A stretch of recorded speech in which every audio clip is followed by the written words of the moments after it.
This man bought an icy Coke at a convenience store. As he walked out, he saw several of his students drinking tap water. You know, they got sodas in the store. Water's free, White. These kids had been washing cars since 5 in the morning. Before sunset, they had to get on a truck to pick crops at a farm. This was their everyday life during vacation. From Monday to Friday, they got up at 4:30 every morning. Still half asleep, they boarded the truck and headed for the endless local farmland. They bent over in the fields picking crops non-stop. They only took off their work hats right before class. Then they ran towards school against the wind and sand. The swirling dust seemed to shroud their future in thick fog. During PE class, Jim noticed some kids could run lap after lap without getting tired. Right away, he came up with a perfect plan to help them. He went to the principal and proposed starting a cross-country running team to join California's first national championship that year. But the principal said cross-country was only for private elite schools. Though the principal turned Jim down, he refused to give up. After school, he drove and followed his student Thomas. He watched Thomas sprint rapidly across the fields under the scorching heat. His running speed even hit 20 kilometers per hour.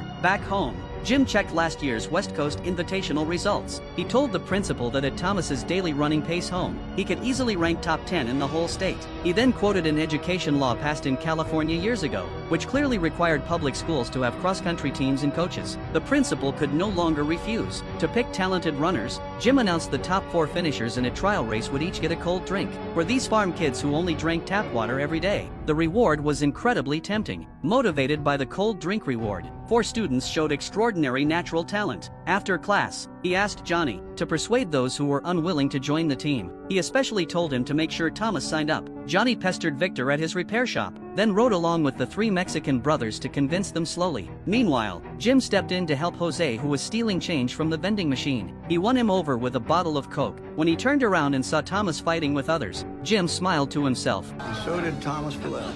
With the principal secretly cooperating, Thomas joined the cross-country team naturally. The 7-member team was officially formed, but when Victor saw the chubby Danny, he immediately looked displeased. Danny himself wondered why the coach had chosen him. So, why am I there? Because you're gonna hold this team steady. I lose you, I'll lose your brothers.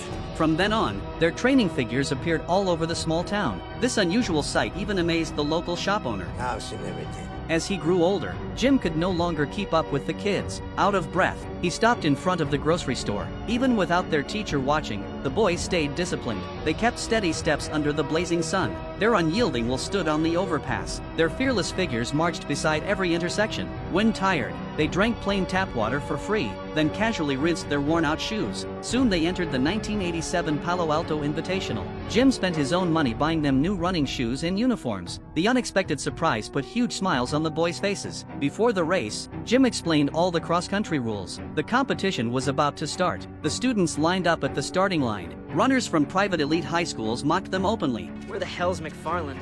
Dude, they can't run without a cop behind him. Or a Taco Bell in front of him.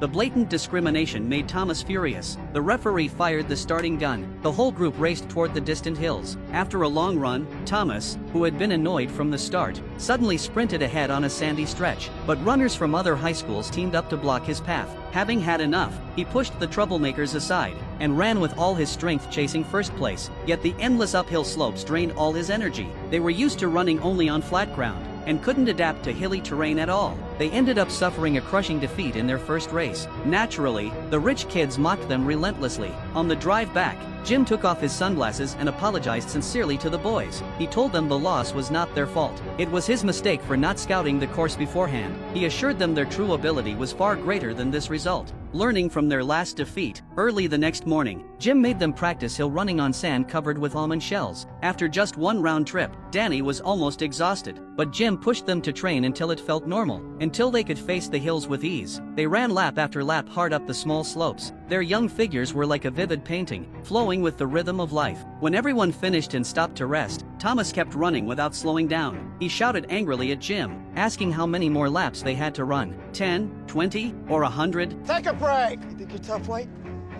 But we're tough, all right? We're not runners, we're pickers. And we're always gonna be pickers.